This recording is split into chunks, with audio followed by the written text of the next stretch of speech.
Hello friends, how are you all? And very good morning. Today we can learn about the development of ascus and types of asci in this video. In the previous class, I explained about the general characteristics of the phylum Ascomycota. So today in this video I will explain about the development of ascus. Development of ascus takes place in the two ways, that is directly and indirectly. Initially, we will know what is ascus. Ascus is a sac-like structure containing the ascospores. So, it develops directly and indirectly. Direct development. In direct development, zygote develops directly into the ascus. Whereas, example in yeast, where the compatible nuclei brought together during plasmogamy fuse, that is take karyogamy, and the cells containing single diploid nuclei, that is zygote, directly develops into the ascus. And indirect development. In indirect development, asci initially develops from the ascogenous hyphae. That means here short dikaryotic phase exists between the plasmogamy and karyogamy. It means this plasmogamy and karyogamy are separated both by space and time. That is two types of development: direct development, indirect development. In direct development, zygote develops directly into the ascus, whereas indirect development, asci develops from the ascogenous hyphae. That means dikaryotic phase exists between the plasmogamy and karyogamy.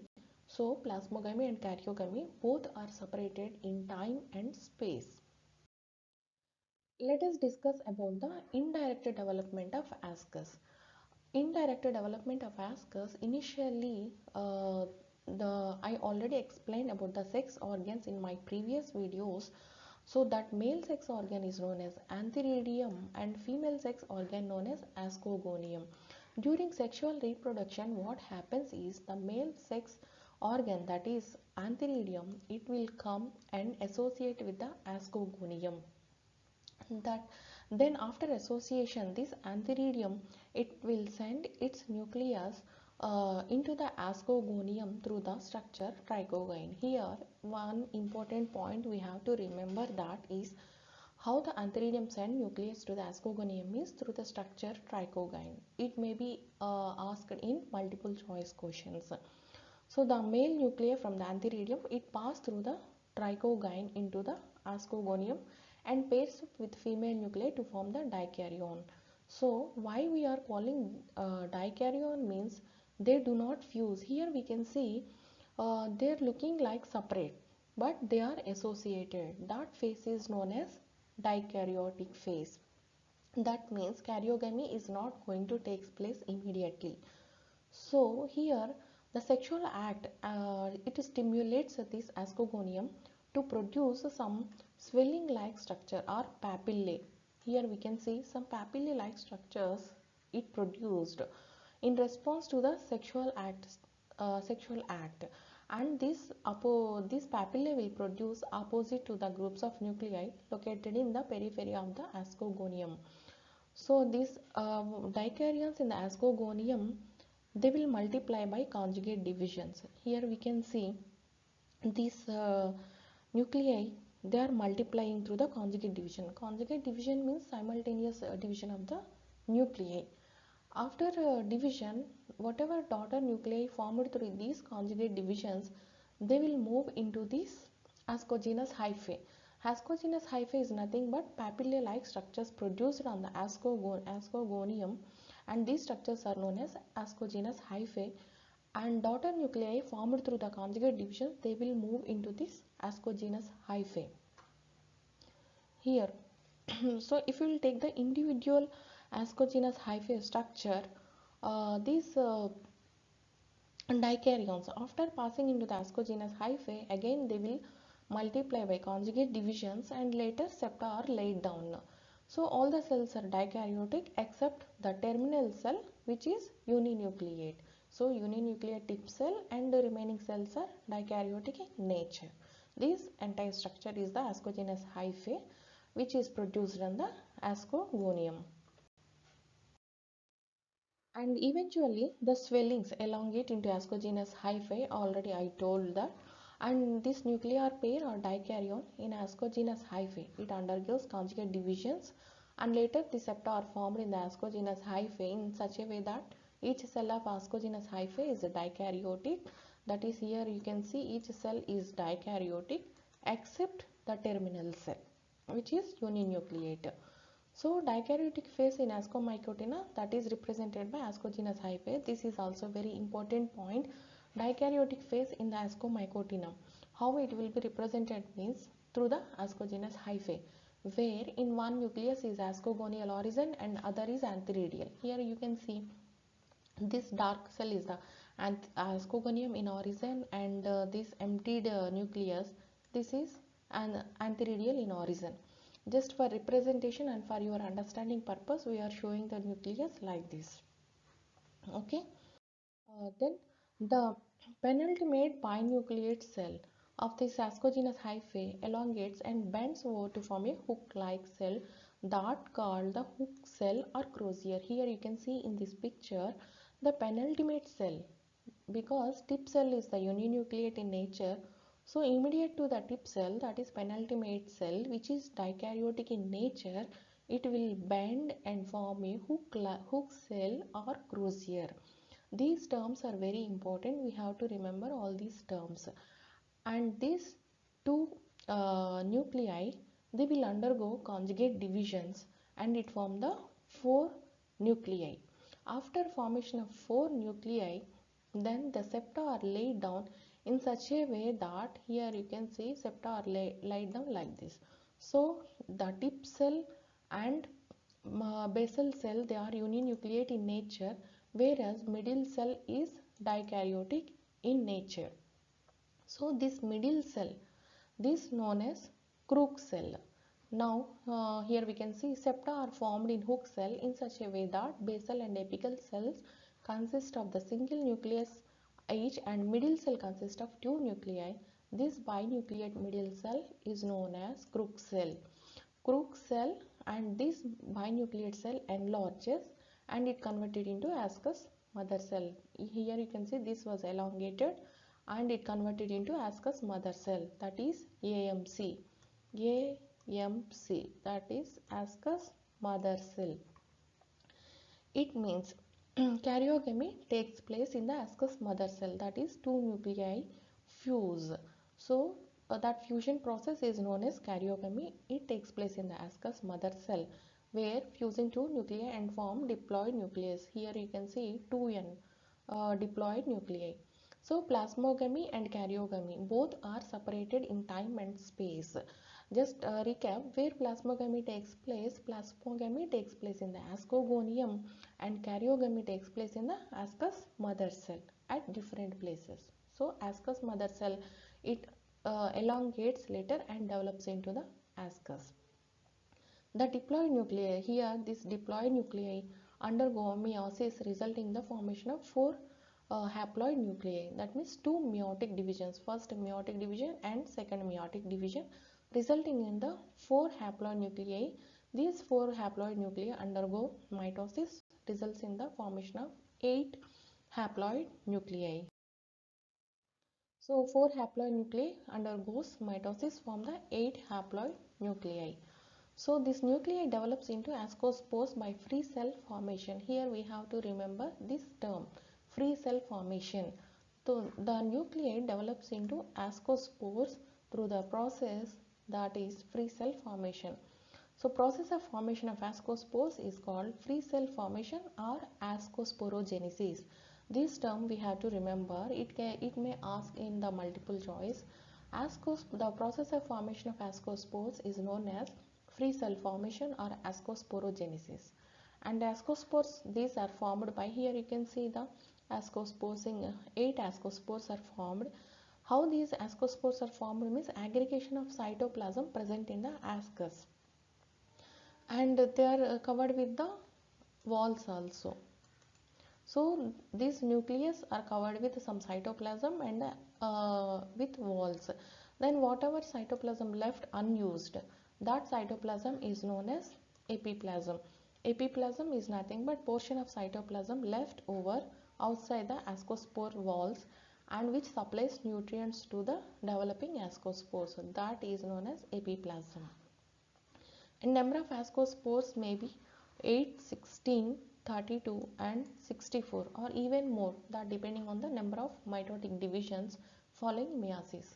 And ascospores vary shape in size and sometimes in color also. So based on ascospore color also we can divide the fungi. And based on compatibility the members may be homothallic or heterothallic. Homothallic means if the this sexual reaction happening between the thalli which are looking like similar, that is known as homothallic, we can find in Aspergillus fungi, powdery mildew fungi, or heterothallic. We can see in Saccharomyces cerevisiae. In this entire picture, we can understand the indirect development of ascus. That is, here we can see monokaryotic hyphae. They produce the two sex organs. One is ascogonium and second one is the antheridium. When antheridium come in contact with the ascogonium, that containing the trichogyne like structure, the antheridium, it will send a nuclei into the ascogonium through the trichogyne like structure. After entering into the nuclei, they will pair and form the dicaryons here. These dicaryons undergo conjugate divisions and form the daughter nuclei.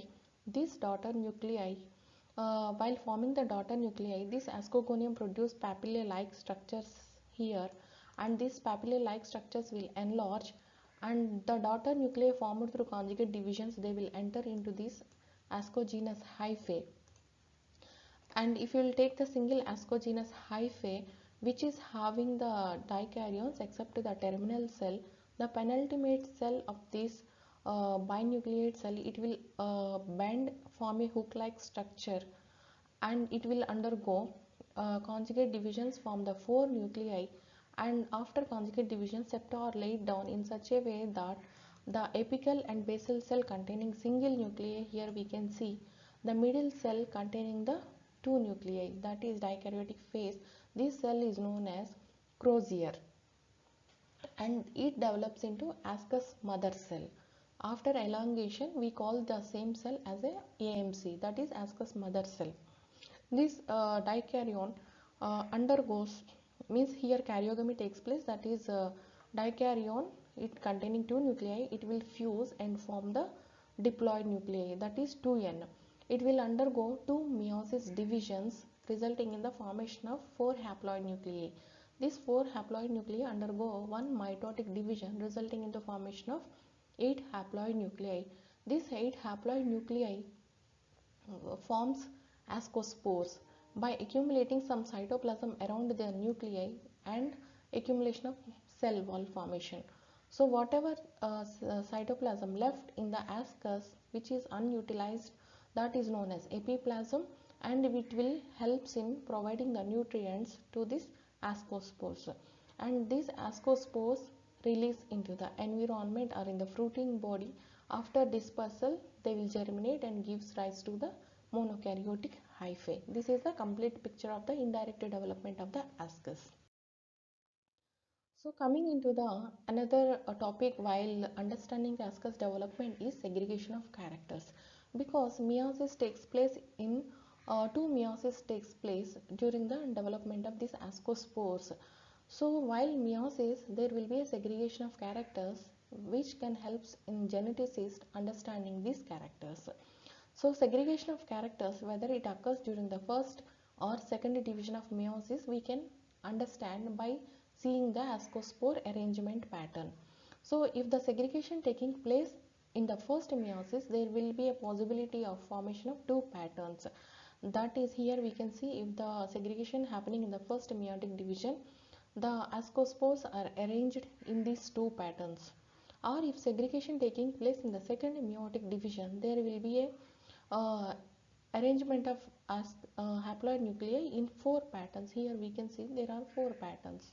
That means the segregation of characters takes place in the second meiotic division.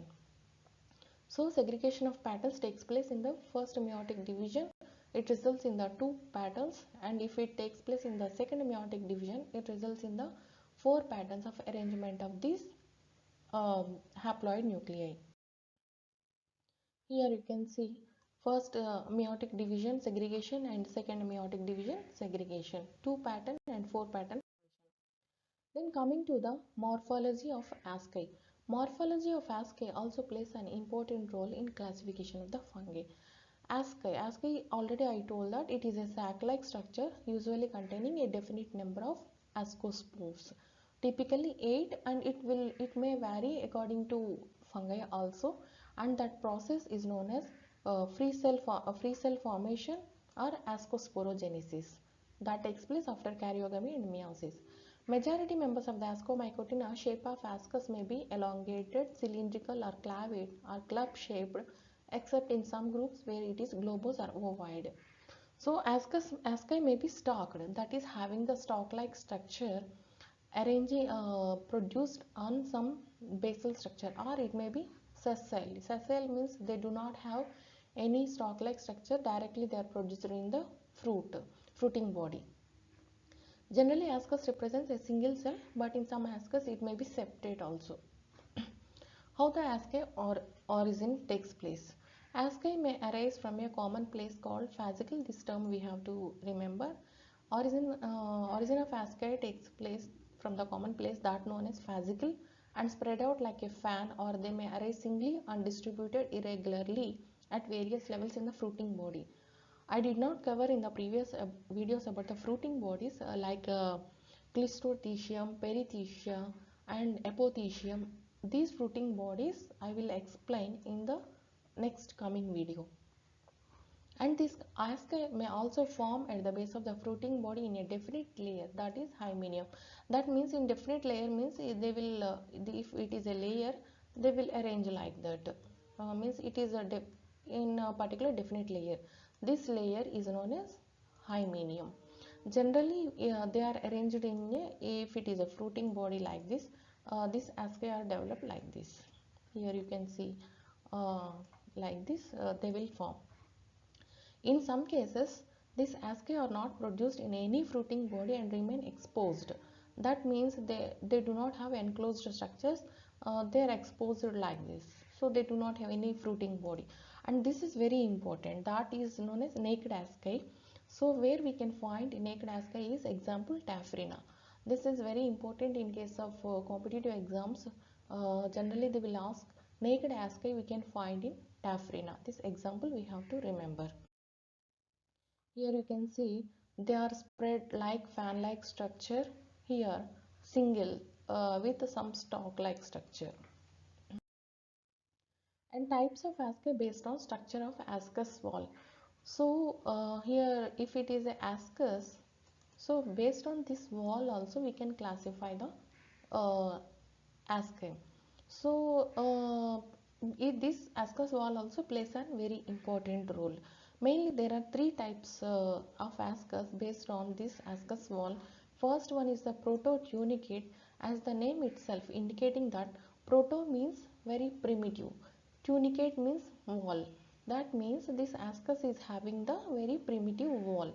This is a primitive type and wall is very thin. Here you can see how the wall is looking like, and it dissolves at maturity and spores are released. Means the spores, ascospores are released in a mucilaginous substances. Example where we can find is Eurotium. Proto-tunicate ascus we can find in Eurotium. These examples we have to remember. Coming to the unitunicate ascus, the name itself indicating uni means single, tunicate with single wall. That means ascus wall consists of here two layers. Ascus wall consists of it is having the two layers. Okay, in this ascospores are there.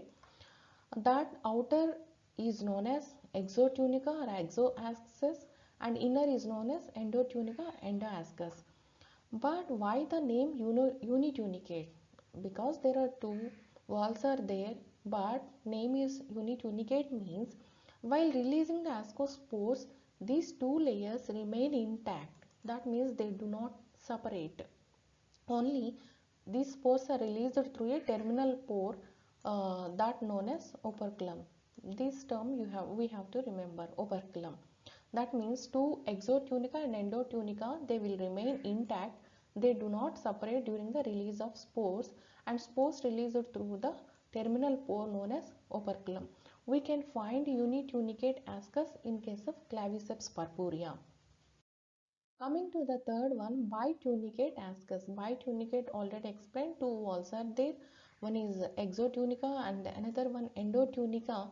While releasing the spores, this exotunica ruptures and endotunica it will exclude out and it will release the ascospores. Here we can say ascus wall consists of two layers. At the time of spore release, exotunica bursts and endotunica expands up to twice or more of its original length. Means it will expand like this, and exotunica remains at originally formed. Means exotunica it will remain in the same shape, but endotunica it will expand. So spores are released through a pore at the tip of endotunica, that is operculum or slit, and walls are separated. So here exotunica wall and endotunica wall are separated, endotunica comes out. So this type of mechanism known as jack in a box mechanism. Where we can find this bitunicate ascus means in Venturiea. These examples we have to remember for the competitive exam point of view. So just we will recap what we discussed in this today's video. We learned about the development of ascus, that is direct development, indirect development. In direct development where zygote develops directly. In indirect development, ascus develops from the ascogenous hyphae where ascogonia come in contact, antheridia come in contact with ascogonium. It releases a nucleus through the trichogyne into the ascogonium where it forms the dicaryons, that is plasmogamy takes place, but nuclei do not fuse, they will remain in the same phase, and conjugate divisions they will undergo, and ascogonia produce papillae like structures where these daughter nuclei formed through the conjugate divisions they will enter into these papillae like structures.